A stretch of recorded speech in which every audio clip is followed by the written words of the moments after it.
Hello guys, नमस्कार and welcome to my YouTube channel study point online. This is Kalika Rawat. तो पिछले lecture में मैंने आपको कहा था कि जिस भी टॉपिक से रिलेटेड बायो में यदि आपको दिक्कत है तो आप कमेंट कीजिए। बहुत सारे भाइयों ने कमेंट भी किया।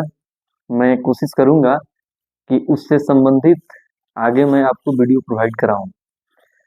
आज की क्लास में मैं आपको टेंस से संबंधित कुछ बताने जा रहा हूं, यानी कि आज हम लोग टेंस के बारे में डिस्कशन करने जा रहे हैं। जो भी बच्चे क्लास 12th और 10th के बोर्ड एग्जाम में इस बार बैठने वाले हैं वो जरूर देखेंगे, है ना। इसमें मैं आपको सिखाऊंगा, आज के सेशन में मैं आपको सिखाऊंगा कि टेंस के स्ट्रक्चर कैसे लिखे जाते हैं, कैसे बनाए जाते हैं और उन्हें कैसे हमें याद रखना है। इसके साथ साथ अपने एग्जाम में उससे संबंधित कैसे प्रश्न बनाना है। यदि आप आज के लेक्चर को समझ जाते हो, बढ़िया से देख लेते हो, तो आगे आने वाले सेशंस में जैसे कि मैं आपको वॉइस बताऊंगा, नरेशन सिखाऊंगा, क्वेश्चन टैग सिखाऊंगा, है ना। तो उन सारे चैप्टर्स में आपको कोई परेशानी नहीं होगी, कोई दिक्कत नहीं होगी, है ना। तो चलिए, समय न गंवाते हुए अपने चैप्टर की ओर चलते हैं, ठीक है। देखिए इत्मीनान से, चलिए हम लोग स्टार्ट करते हैं टेंस। टेंस, है ना। टेंस क्या होता है? तो एक सिंपल सी आप इसके डिफिनेशन को लिख सकते हो, time of action. Time of action, है ना। अब आपको पता है कि एक्शन क्या होता है? आपको पता है कि एक्शन क्या होता है? क्या होता है एक्शन, बताओ।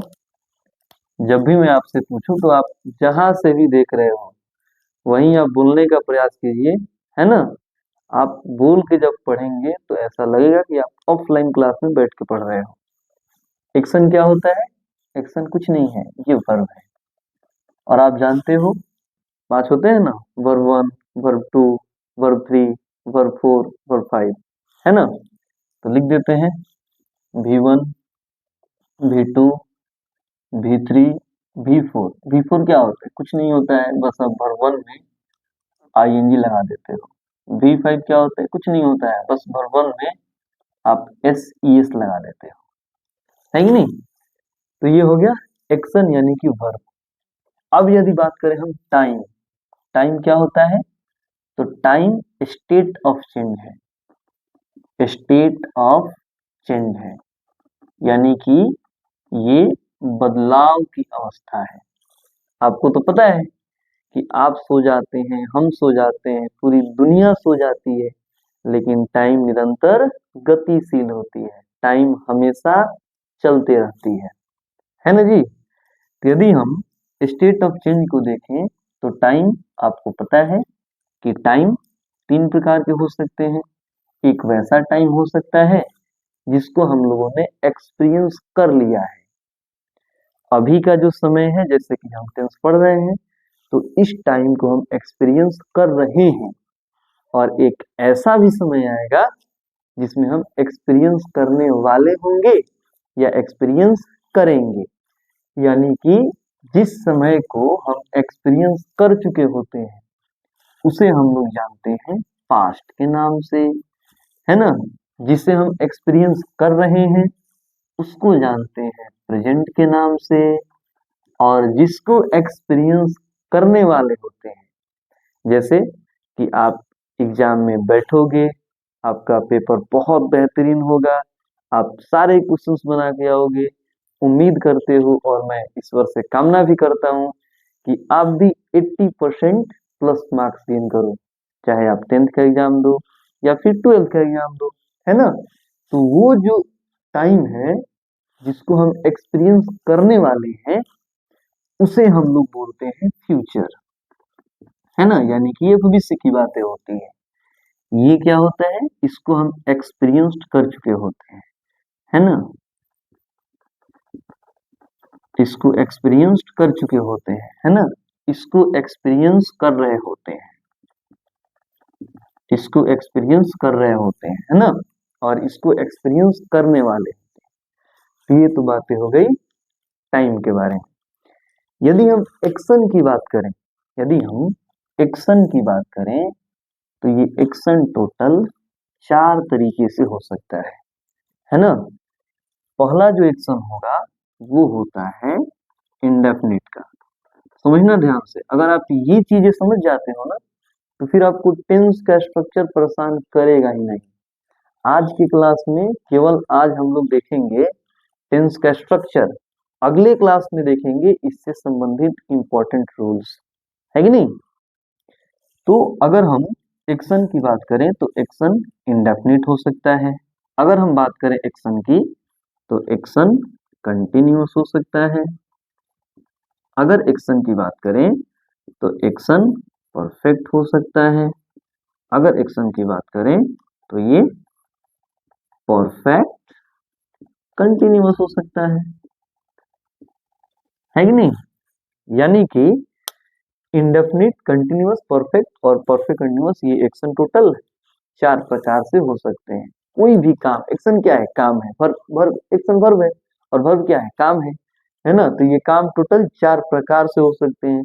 इंडेफिनिट में हो सकते हैं, कंटिन्यूअस में हो सकते हैं, परफेक्ट में हो सकते हैं और परफेक्ट कंटिन्यूअस में हो सकते हैं। अब मैं जो समझाने जा रहा हूँ उसको ध्यान से देखना, है कि नहीं। अगर हम इंडेफिनिट की बात करें तो आप कोई भी स्ट्रक्चर लिखो टेंस का, यदि आप इंडेफिनिट लिख रहे हो इसका मतलब कि आपको इंडेफिनिट में हमेशा वर्ब जो भी आएगा वो या तो V1 आ सकता है, नहीं तो V2 आ सकता है, और नहीं तो V5 आ सकता है। कोई भी आप स्ट्रक्चर लिखो टेंस का, आपको या तो वर्ब 1 रखना होगा, नहीं तो V2 रखना होगा, नहीं तो V5 रखना होगा, है कि नहीं। या फिर V1 या V5 को साथ में रखना होगा। इसके अलावा इंडेफिनिट में ना तो कभी V3 आ सकता है, ना कभी V4 आ सकता है कि नहीं। उसके बाद यदि हम कंटिन्यूअस की बात करें तो कंटिन्यूअस में केवल और केवल जो मेन वर्ब आएंगे वो हमेशा और हमेशा V4 फॉर्म में आएंगे, है कि नहीं। अगर हम बात करें परफेक्ट का तो परफेक्ट में जो आएगा वो हमेशा V3 में आएगा। अब यहाँ पर मामला फंस रही है, यहाँ तो परफेक्ट भी है, यहाँ पे कंटिन्यूअस भी है कि नहीं। तो अभी हमने देखा कि जहां भी परफेक्ट की बातें होती है हम क्या रखते हैं, V3 को रख दो, कोई दिक्कत नहीं। जहां भी कंटिन्यूअस की बातें होती है क्या रखते हैं, हम V4 रखते हैं, रख दो, कोई दिक्कत नहीं, है कि नहीं। अब यहाँ पर मामला थोड़ी सी गड़बड़ ये हो रही है कि एक स्ट्रक्चर में कोई एक ही मेन वर्ब आ सकते हैं, या तो ये V3 आ सकता है, नहीं तो V4 आ सकता है।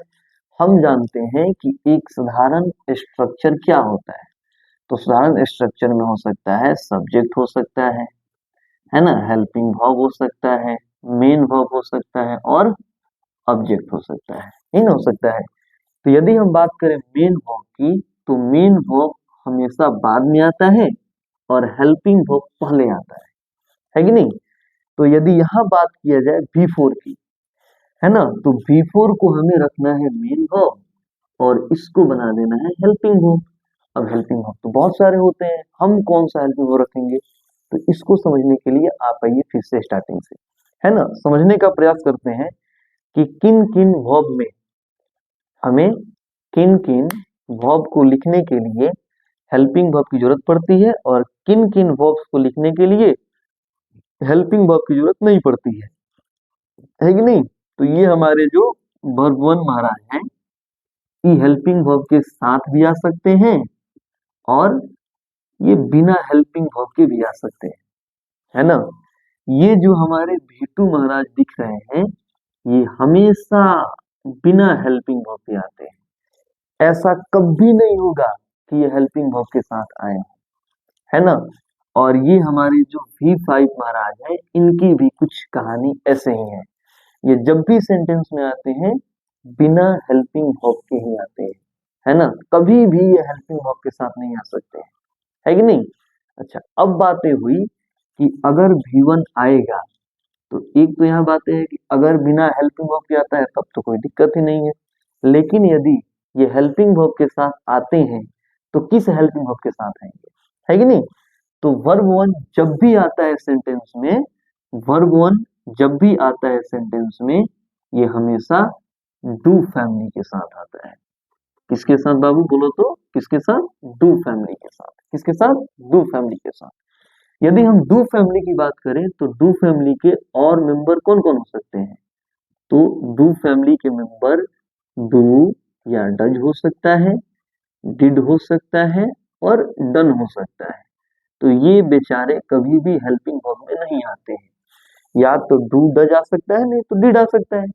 तो अब यहां से आपको याद क्या रखना है कि जब भी सेंटेंस में आपको डू फैमिली दिख गया, यानी कि डू दिख गया, डज दिख गया या डिड दिख गया, कभी भी आप V1 को ही रखोगे। यानी वर्ब वन को छोड़ करके आप कोई भी वर्ब फॉर्म नहीं रखोगे, है ना। आपको हमेशा और हमेशा क्या रखना है? वर्ब का फर्स्ट फॉर्म यानी कि V1 रखना है। आ रही है चीज समझ में? देखो, है ना। यदि हम बात करें V4 की, तो V4 हमेशा और हमेशा हेल्पिंग वर्ब के साथ आता है। ऐसा कभी नहीं होगा कि ये बिना हेल्पिंग वर्ब के आ गया, है ना। और इसको आने के लिए हमेशा हेल्पिंग वर्ब बी फैमिली वाला चाहिए। कौन सा हेल्पिंग वर्ब? बी फैमिली का हेल्पिंग वर्ब चाहिए, है ना। अब यदि हम बी फैमिली की बात करें तो बी फैमिली में और क्या क्या आ सकते हैं? अब यदि हम बी फैमिली को देखें तो बी फैमिली में और कौन कौन आ सकते हैं? तो बी फैमिली में इज आ सकता है, एम आ सकता है, आर आ सकता है, वाज आ सकता है, वर आ सकता है कि नहीं, और बिन आ सकता है ना जी। तो ये बातें हो गई बी फैमिली की। अब V4 जब भी आपको लिखना होता है, या तो आप इज के साथ लिखोगे, एम के साथ लिखोगे, आर के साथ लिखोगे, वाज के साथ लिखोगे, वर के साथ लिखोगे, या फिर बिन के साथ लिखोगे, है कि नहीं। अब यदि वैसे ही बात किया जाए परफेक्ट के बारे में, तो परफेक्ट V3 को लाता है, और V3 भी जब भी आएंगे सेंटेंस में हेल्पिंग वर्ब के साथ आएंगे। हम लोग यहाँ पर बातें कर रहे हैं एक्टिव की, पैसिव में ये सारी चीजें बदल जाते हैं, है ना। हम एक्टिव की बातें कर रहे हैं। तो जब भी परफेक्ट में V3 आएगा या V3 मेन वर्ब में कहीं भी आएगा, ये हमेशा और हमेशा हैव फैमिली के साथ आएगा। किसके साथ? बोलो, हैव फैमिली के साथ। किसके साथ? हैव फैमिली के साथ। अब देखो यहाँ दिख रही है।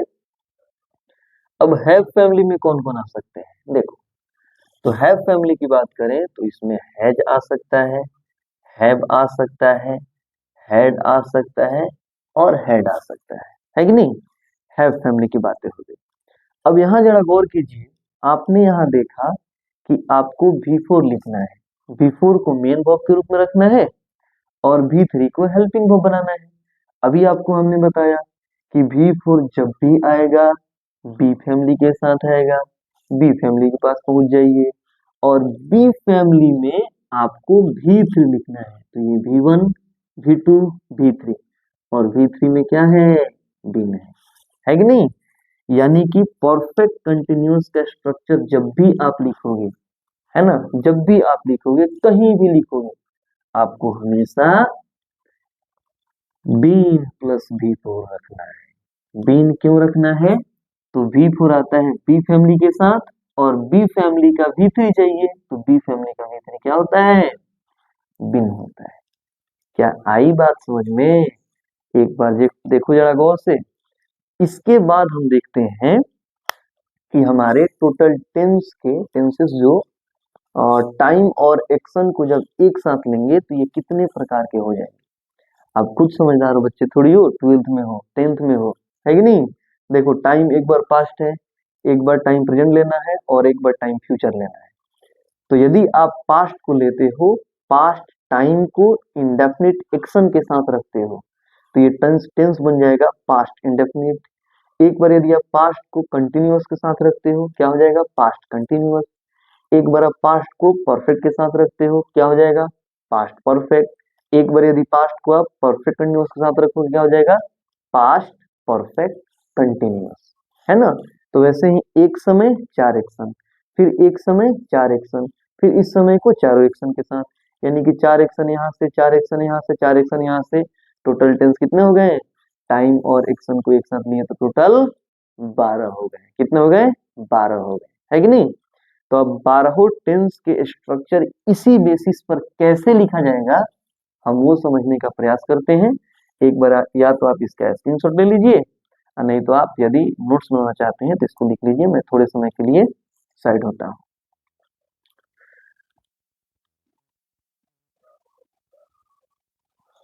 चलिए, उम्मीद है कि आप लिख लिए होंगे या स्क्रीनशॉट ले लिए होंगे। तो मैं अब इसको मिटाता हूँ, है ना, और चलते हैं हम लोग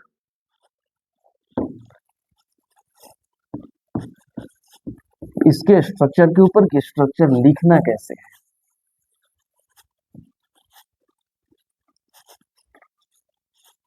चलिए, है ना,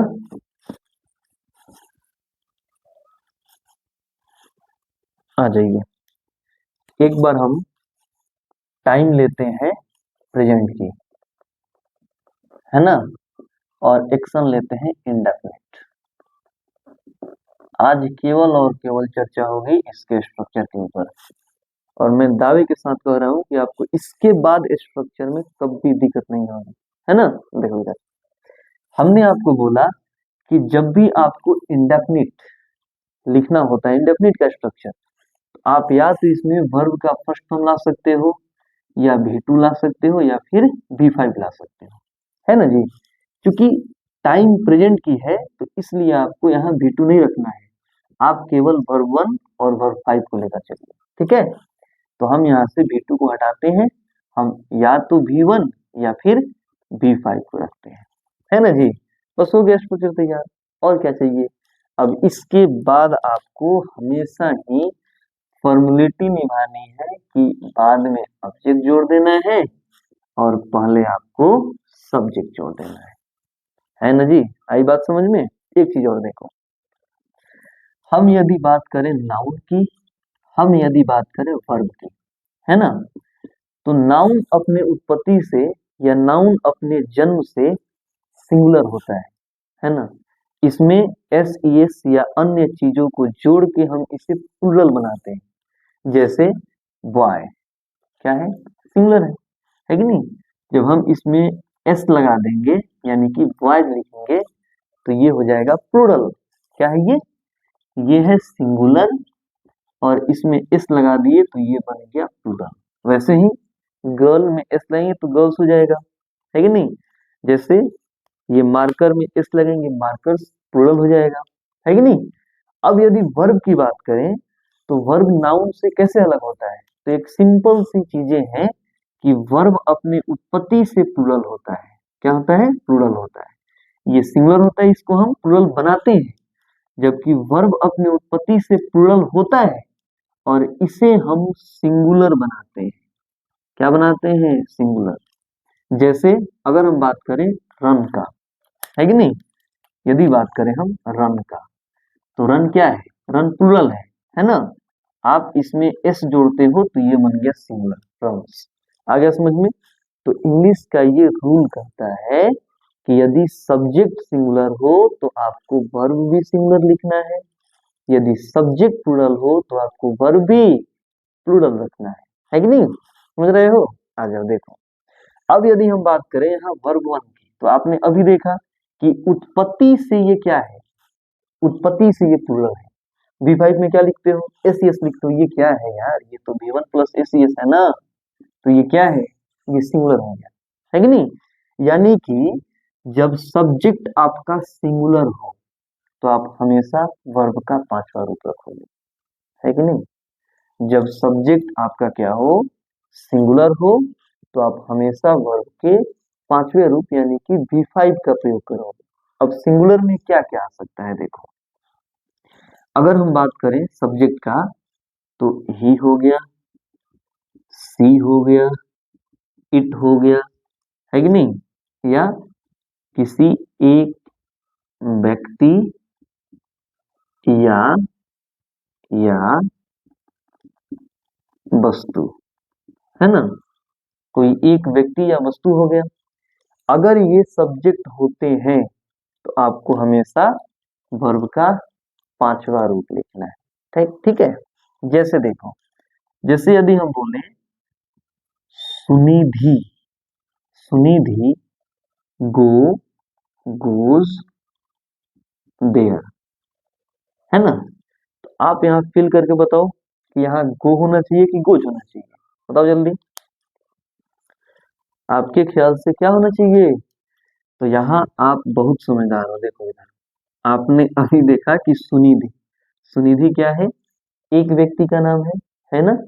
तो सुनिधि एक व्यक्ति का नाम है, मतलब ये सिंगुलर हो गया। और सिंगुलर के साथ सिंगुलर वर्ब, अभी आपने देखा कि उत्पत्ति से ये प्लूरल होता है कि नहीं। तो हमें सिंगुलर के साथ वर्ब कौन सा? सिंगुलर ही प्रयोग करना है। यानी ये हो जाएगा सुनिधि गोज देयर। कोई दिक्कत? आ जाओ यहाँ। अगर V1 की बात करोगे तो ये प्लूरल है, और इसे आपको रखना है प्लूरल वर्ब के साथ, है ना। कौन कौन? तो फर्स्ट पर्सन में आई आ जाएगा, वी आएगा। एक चीज और जानते हो आई के बारे में? आई क्या होता है? तो आई के पास दोहरी नीति है। जब तक आई प्रेजेंट में है तब तक ये प्लूरल है, और जैसे ही आई पास्ट में जाता है ये हो जाता है सिंगुलर। कैसे? आप बोलेगा सर जी कैसे? तो देखो कैसे। आप आई के साथ क्या लिखते हो बताओ? हैज लिखते हो कि हैव लिखते हो? बोलो बोलो। हैव लिखते हो ना। तो हैव क्या है? प्लूरल है ना। तो आई के साथ हैव लिखा, और इंग्लिश का रूल कहता है कि सिंगुलर सब्जेक्ट के साथ सिंगुलर वर्ब, प्लूरल के साथ प्लूरल वर्ब, यानी कि है प्लूरल। इसका मतलब आई क्या होगा? प्लूरल। वहीं पास्ट की बातें करते हो तो पास्ट में आई के साथ वाज लिखते हो कि वर लिखते हो? बोलो। वाज लिखते हो ना। वाज लिखते हो ना। तो वाज क्या है? सिंगुलर है ना। इसका मतलब कि सिंगुलर वर्ब, तो सब्जेक्ट भी सिंगुलर, है ना। आ जाओ देखो। तो आई हो गया, वी हो गया, यू हो गया, है कि नहीं, दे हो गया।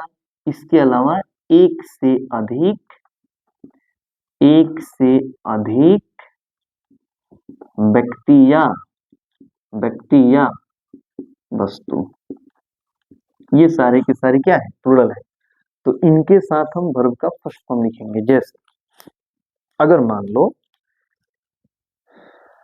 जैसे मान लो कि मैं दूसरा एग्जांपल दूं, यदि सुनिधि एंड रूपा, है ना, गो गोज देयर, है ना जी। तो अब यहाँ देखो, यहाँ पर्सन कितने हो गए? एक, दो, दो हो गए ना। दो हो गए मतलब कि एक से अधिक, एक से अधिक मतलब प्लूरल, है ना। तो सुनिधि एंड रूपा के साथ गो लिखोगे कि गोज लिखोगे? अब बोलो। तो ये प्लूरल हो गया ना। आप कहिएगा प्लूरल हो गया, प्लूरल के साथ प्लूरल वर्ब। तो प्लूरल वर्ब कौन है? गो है। गोज क्या हो गया? सिंगुलर हो गया। बोलो इसमें किसको दिक्कत है? तो नहीं ना है। चलिए ठीक है, आगे चलते हैं। अब यदि बात करें हम, तो ये तो इसका पॉजिटिव स्ट्रक्चर हो गया, पॉजिटिव स्ट्रक्चर, है ना। अब यदि हम बात करें यदि निगेटिव का, निगेटिव स्ट्रक्चर क्या होगा, है ना। तो कभी भी आपको निगेटिव स्ट्रक्चर यदि बनाना है तो निगेटिव के लिए आप नो या नट लगाओगे। तो जब भी नो या नट लगाते हो तो नो या नट हमेशा हेल्पिंग वर्ब के बाद आते हैं। किसके बाद? हेल्पिंग वर्ब के बाद। यानी कि इसको चाहिए अब हेल्पिंग। अभी आपने पढ़ा था कि V5 हेल्पिंग वर्ब के साथ नहीं आता है ना। V1 आ सकता है बिना हेल्पिंग वर्ब के भी और हेल्पिंग वर्ब के साथ भी, जबकि V5 बिना हेल्पिंग वर्ब के नहीं आते हैं। कभी भी ये हेल्पिंग वर्ब के साथ नहीं आ सकते हैं, है कि नहीं। तो जब भी आपको निगेटिव स्ट्रक्चर लिखना है तो अभी आपने देखा, क्या देखा? आपने देखा कि V1 और V5, V1 और V5 इंडेफिनिट के स्ट्रक्चर होते हैं। इसके बाद आपको ऑब्जेक्ट जोड़ने होते हैं। अब यहाँ चाहिए आपको नट चाहिए। नट जब भी आएगा तो ये हेल्पिंग वर्ब के साथ आएगा, और इसके बाद आपका सब्जेक्ट होना चाहिए। क्या ये चीजें आपको आ रही है समझ में? आ रही है तो देखते जाइए, है ना। अभी आपने देखा, अभी मैंने आपको बताया कि V5 कभी भी हेल्पिंग वर्ब के साथ नहीं आते। इसका मतलब कि हेल्पिंग वर्ब आया है तो नट आया, है ना। तो यहाँ से V5 होगा अब गायब। V5 की कहानी खत्म। अब यहाँ पर केवल रहेगी V1। आपने अभी थोड़ी देर पहले देखा था कि वर्ब का फर्स्ट फॉर्म जब भी आता है टेंस में तो हेल्पिंग वर्ब इसके साथ कौन होते हैं, तो इसके साथ हेल्पिंग वर्ब होते हैं डू फैमिली। कौन? Do family. तो डू फैमिली में तो और भी मेंबर होते हैं कि नहीं होते हैं? डू होता है, डज होता है, डिड होता है ना। तो डिड की बातें होगी पास्ट में, यहाँ चल रहा है प्रेजेंट, तो यहाँ आएंगे या तो डू नहीं तो डज, या तो डू नहीं तो डज, है ना। सेम कहानी वही।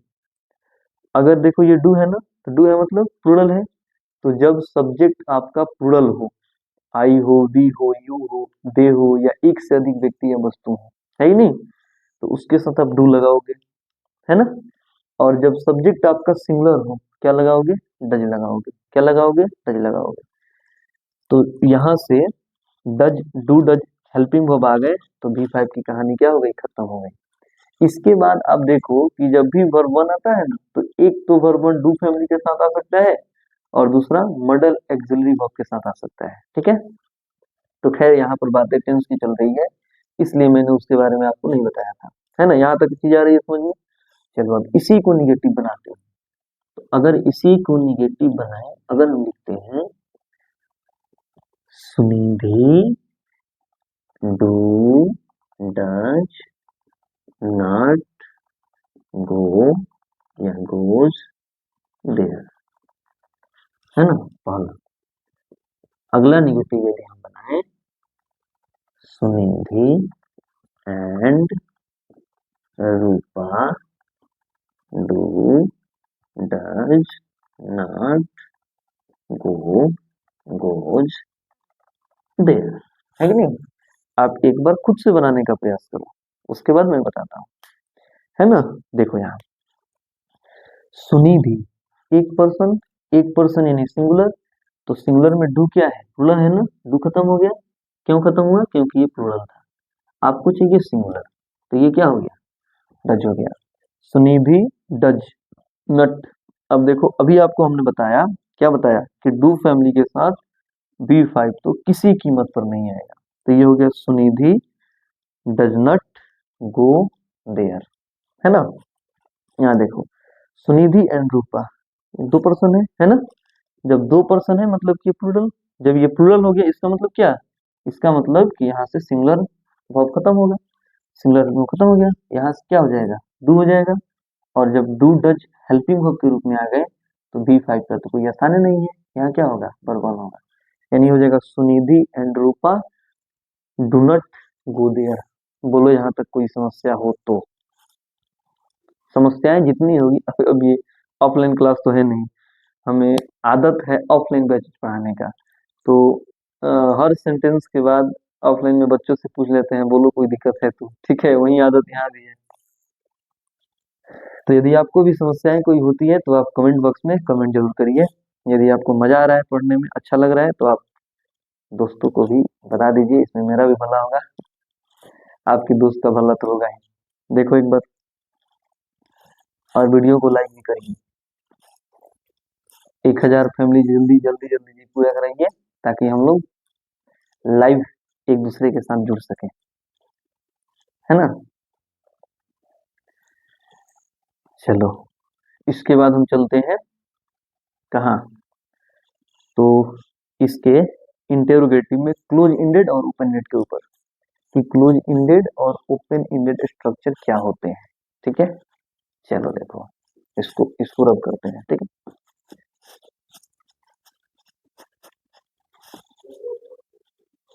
इसको भी हटा दें, चलो यही समझते हैं। चलो आ जाओ। यदि हम बात करें क्लोज इंडेड का,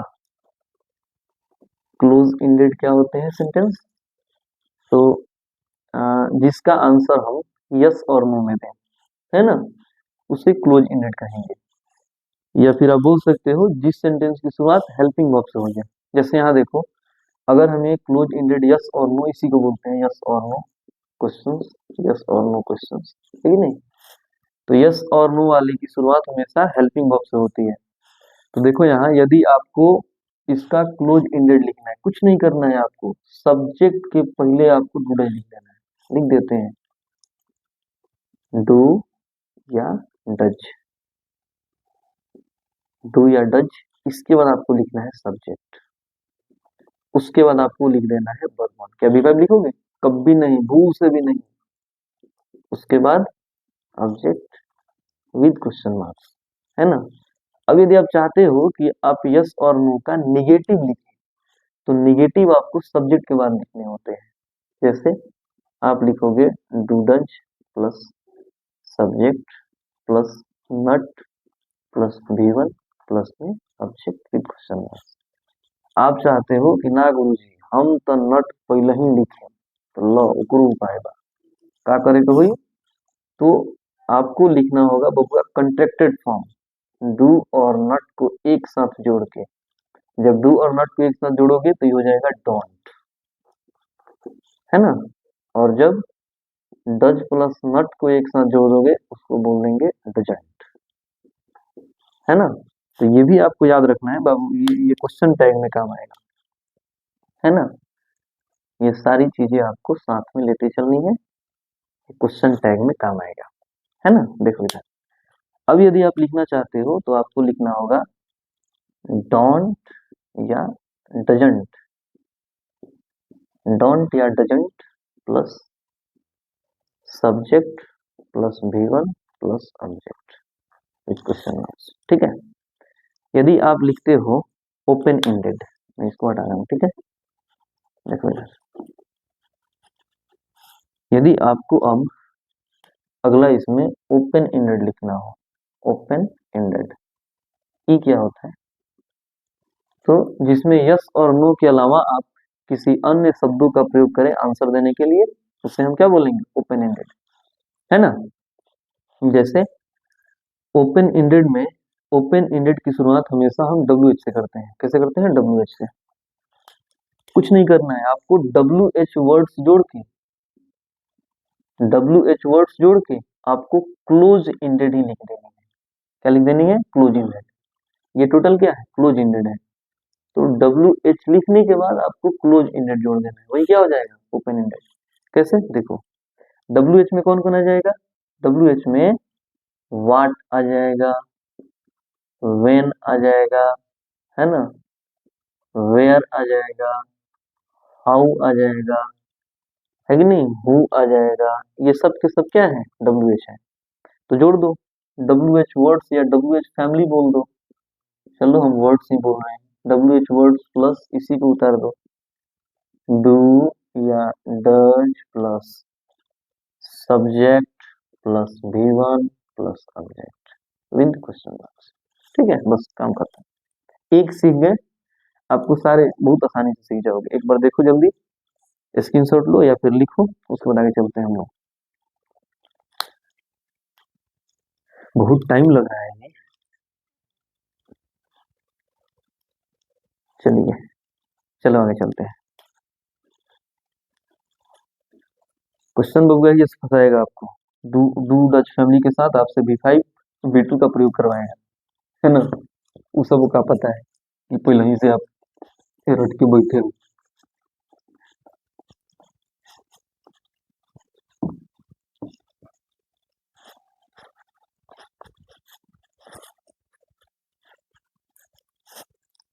चलिए इसको हटा देना, ना इसको, नहीं तो कई बार होगा कि आप टॉपिक पढ़ते पढ़ते, टॉपिक की बातों को पढ़ते पढ़ते ये भूल जाते हो कि हम पढ़ कर रहे थे, इसीलिए हम उसको नहीं हटा सकते, मजबूरी है भाई। देखो इधर, अब हम आते हैं टाइम में से, हम लोग टाइम प्रेजेंट ही रहने दो, टाइम प्रेजेंट ही रहने दो, एक्शन बदलते हैं। एक्शन वहां क्या था? एक्शन वहां क्या था? इंडेफिनिट। अब लेते हैं कंटिन्यूअस, है ना। देखो, तो अभी आपको मैंने थोड़ी देर पहले बताया था कि अगर बातें हो कंटिन्यूअस की, तो कंटिन्यूअस में बबुआ जी आता है हमेशा वर्ब का चौथा रूप V4। V4 बोले तो V1 में ही आप ing का प्रयोग कर देते हो, ठीक है। आप वही हो जाता है V4। कुछ नहीं करना है आपको। देखो इधर हमने आपको सिखाया था कि V4 जब भी आएगा बी फैमिली के साथ, B प्लस V4। ई बातें हो रही है किसकी? एक्टिव की। पैसिव में जाओगे चेंज हो जाएगा। तो बी फैमिली में मैंने अभी आपको सिखाया था कि क्या क्या आ सकता है। इज आ सकता है, एम आ सकता है, आर आ सकता है, वाज आ सकता है, वर आ सकता है और बीन आ सकता है। क्योंकि बातें हो रही है प्रेजेंट की, तो प्रेजेंट में आपको इसी को लेना है, इज एम आर को रख दो यहाँ। इज रख दिया, एम रख दिया, आर रख दिया, बस करना क्या है? कुछ नहीं, आपका स्ट्रक्चर हो गया तैयार। अब आपको यहाँ से जोड़ देना है सब्जेक्ट, यहाँ जोड़ देना है ऑब्जेक्ट। ये तो फॉर्मेलिटी है, फॉर्मेलिटी है, ठीक है। ये हो गया पॉजिटिव स्ट्रक्चर, है ना। अब से वही बात है, देखो इज की बातें है तो इज किसके साथ? सिंगुलर सब्जेक्ट के साथ। किसके साथ? सिंगुलर सब्जेक्ट के साथ। सिंगुलर सब्जेक्ट अभी मैंने बोला, चलो बोल के बताओ। ही हो गया, सी हो गया, इट हो गया, एक व्यक्ति या वस्तु का नेम हो गया, या फिर एक व्यक्ति या वस्तु हो गया। एक व्यक्ति या वस्तु, वस्तु, ठीक है।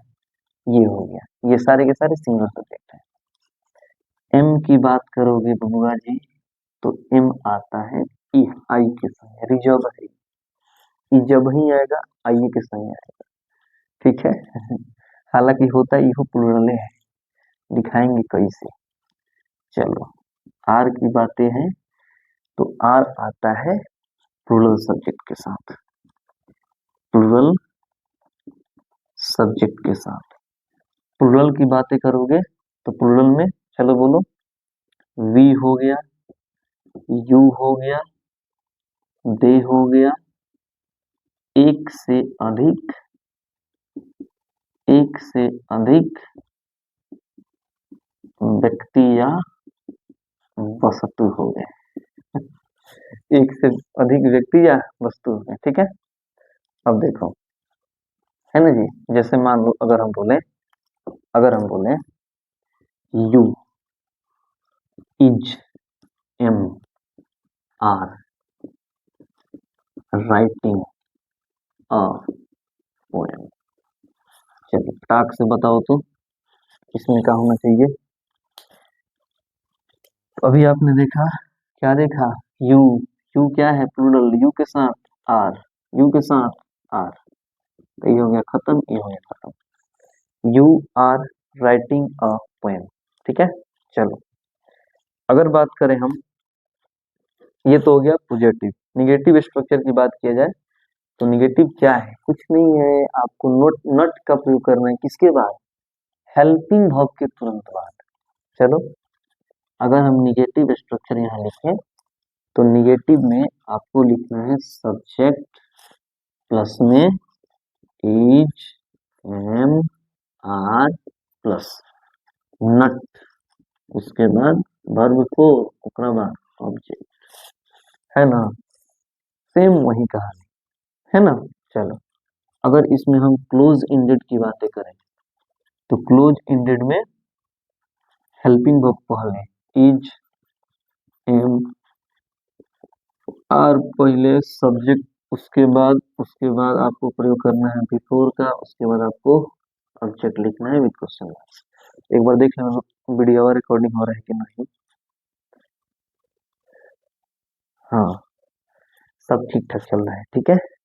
39 मिनट का हो गया। चलो ये हो गया क्लोज इंडेड। अगर हम बात करें यहीं पर ओपन इंडेड का, तो ओपन या फिर इसी में निगेटिव, देखो निगेटिव निगेटिव की यदि बात करें हम, तो आपको कुछ नहीं करना है, इज एम आर ओकरा बाद सब्जेक्ट ओकरा बाद नॉट उसके बाद बिफोर उसके बाद ऑब्जेक्ट विद क्वेश्चन मार्क्स। आप बोलते हैं नहीं गुरुजी हम तो नट का प्रयोग करेंगे सब्जेक्ट के पहले। ले भाई कर उनको। अगर आपको सब्जेक्ट के पहले लिखना है नट का प्रयोग तो कंट्रैक्टेड फॉर्म लिखोगे, इज के साथ आप नट लगाओगे तो ई हो जाएगा इजंट। अच्छा 1 मिनट हम भूल रहे थे, पीछे भूल गए थे कि लिखते कैसे इसको। देखो सब पर अप्लाई नहीं करना है, देखो जो नहीं बनता है इस पर वो नहीं बनेगा, लेकिन जो बन जाते हैं वो बहुत बेहतरीन बनता है। देखो कंट्रैक्टेड फॉर्म कैसे लिखना है, देखो लिख के दिखाते हैं। जैसे मान लो हमें इज नट को जोड़ना है, तो इज नट में इज को आप ऐसे ही रहने दो, इज हो गया। यहाँ से एन ले लो, एन ले लो, ओ के बदला में आपको एपस्ट्रॉफी देना है, आई टी के बदला में टी रख लो, ठीक है। अब जैसे देखो पीछे हमने क्या लिखा था, पीछे लिखा था डू नट, क्या लिखा था, डू नट लिखा था। क्या किया था हमने, डू को डू रहने दिया, है ना, यहाँ से एन ले लिया, ओ के बदले एपस्ट्रॉफी और यहाँ से टी ले लिया, है ना। उसके बाद लिखा था डजंट, डज प्लस नट को जोड़ा था, जोड़ा था। क्या किया हमने, तो डज को डज रहने दिया, एन ले लिया, ओ के बदले एपस्ट्रॉफी और यहाँ टी हो गया, ई हो गया डजंट, यही ना लिखा था, बस और क्या। तो ये तो आ गई समझ में चीजें। चलो अब आ जाते हैं, दूसरा क्या है, एम वाला ना, एम प्लस नट। तो देखो बबुआ जी, अब आप लिखोगे एम, है ना, एन ओ के बदले एपस्ट्रॉफी और यहाँ से टी, लिख तो दोगे लेकिन ई हो जाता है गलत, है ना। एम और नट का कंट्रैक्टेड फॉर्म होता ही नहीं है। तो थोड़ी देर पहले मैंने कहा था कि ई है प्लूरल, आई प्लूरल है, क्योंकि आई प्रेजेंट में बातें हो रही है आई की। तो आई जब प्लूरल है तो प्लूरल के लिए एम नट को एमंट के स्थान पर हम लोग आरंट का ही प्रयोग करेंगे। अगर इस सिंगुलर होता तो एम प्लस नट का कंट्रैक्टेड फॉर्म इजंट हो सकता था, लेकिन ऐसा है नहीं, इसलिए एम प्लस नट को हम लोग आरंट लिखे। आ रही है समझ में। अब देखो आर प्लस नट का कंट्रैक्टेड फॉर्म लिखना है, कुछ नहीं करना है, आर को आर रहने देना है, यहाँ से एन लिख लेना है, ओ के बदले एपस्ट्रोफी और यहाँ से टी रहने देना है, ठीक है। ये हो गया आरंट। तो अब लिख लो, कुछ नहीं करना है आपको, बस कुछ करना ही नहीं है, तुम समझते ही नहीं। इधर देखो, अब यदि हम बात करें इसमें निगेटिव की, तो आपको लिखना है इजेंट या लिखना है अरंट, ठीक है। उसके बाद सब्जेक्ट, उसके बाद आपको लिखना है वर्ब का चौथा रूप, उसके बाद ऑब्जेक्ट विद क्वेश्चन मार्क्स, ठीक है।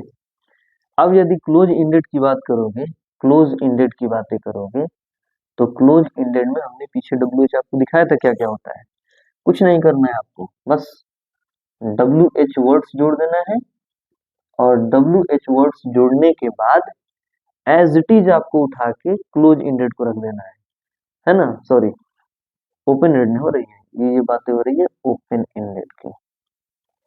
आपको क्लोज इंडेड उठा के रख देना है, कैसे, तो आप रख दो इज एम आर प्लस में सब्जेक्ट, है ना, उसके बाद V4, उसके बाद आपको लिखना है ऑब्जेक्ट विद क्वेश्चन मार्क्स, ठीक है। कोई दिक्कत है तो बोलो।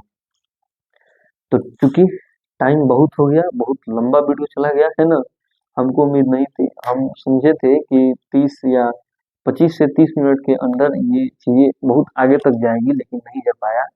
क्योंकि वो देखो होता है ऐसे ना कि मतलब मैं केवल पढ़ाते चला जाऊँ आगे, आपको बताते चला जाऊँ, आप कुछ समझे हो नहीं, समझे ही नहीं तो फिर दिक्कत है ना। तो चीजों को आराम आराम से करनी पड़ती है ना।